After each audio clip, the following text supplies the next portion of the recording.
A piece of wrestling history may soon become but a distant memory, according to a report in the Globe and Mail in Toronto.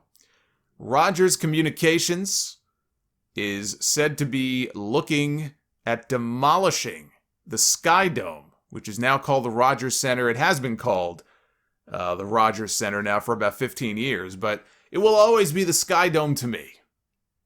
Rogers has since responded to the report. They put a statement out indicating that any such plans are on hold due to the pandemic, but they did not deny the report. They did not deny that they are looking to demolish the place.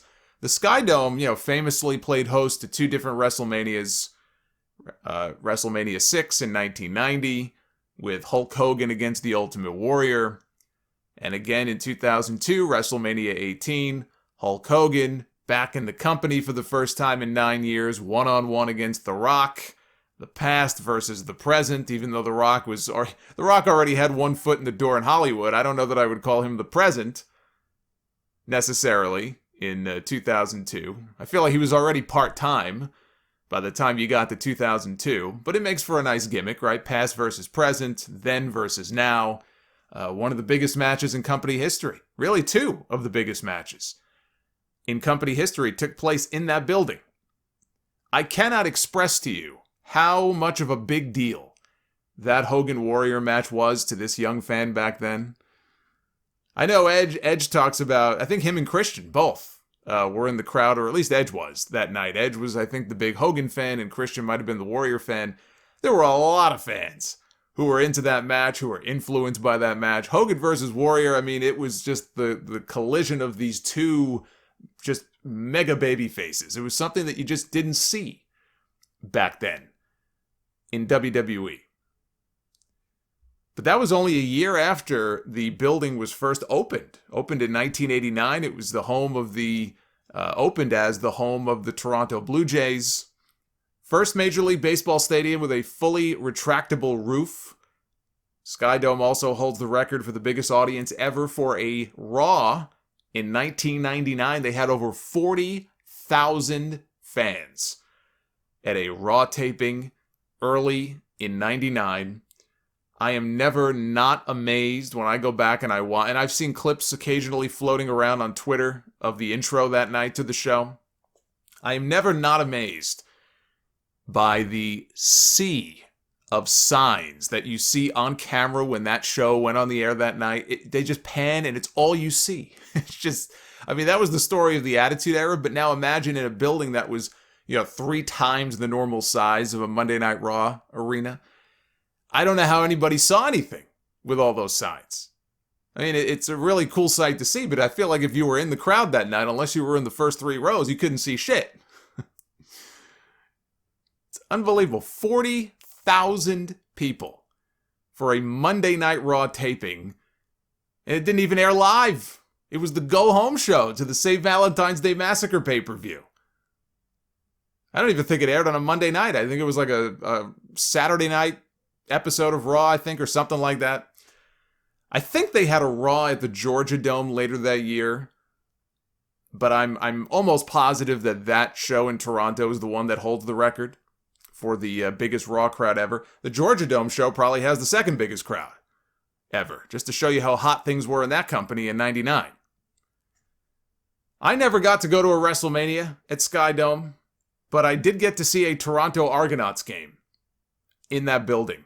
And I even, once I saw the story and I knew I was going to talk about it, I went and I dug out my ticket stub, because I have a whole pile in one of my drawers here of just physical ticket stubs that I've held on to over the years. It's not every event that I've ever been to, but it's probably most of them. It's pretty cool every now and then just to go back and see the ones that I actually did manage to hold on to. And I found the ticket stub to that game. It was August 14th, 1995. It was the Argonauts against the BC Lions. Admission price, a whopping $5. Although, to be honest, I mean, it wasn't a packed house that night. I was sitting in Skydome and I realized, wow, this is really cool. This is where WrestleMania was. But I'm looking around and the stadium is, or the building, Mostly empty. $5 cost me to get in the building that night. So, first we got this, and by the way, for those of you wondering, well, why are they doing this? Why are they going to demolish it? Well, what do you think? I'll give you one guess. It's the same story all the time when you hear about these stories about demolishing old venues. Rogers and its partners want to build a new baseball-focused stadium on the foundations of the southern end of the current facility and adjacent parking lots while turning the northern portion into a mixed-use mega-development.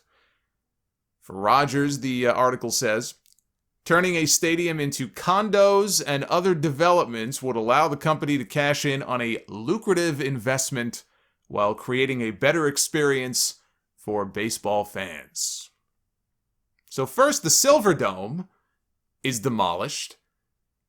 Now the Skydome could be on the verge of demolition. Why can't it be the Thunderdome? Spare the Skydome, demolish the Thunderdome.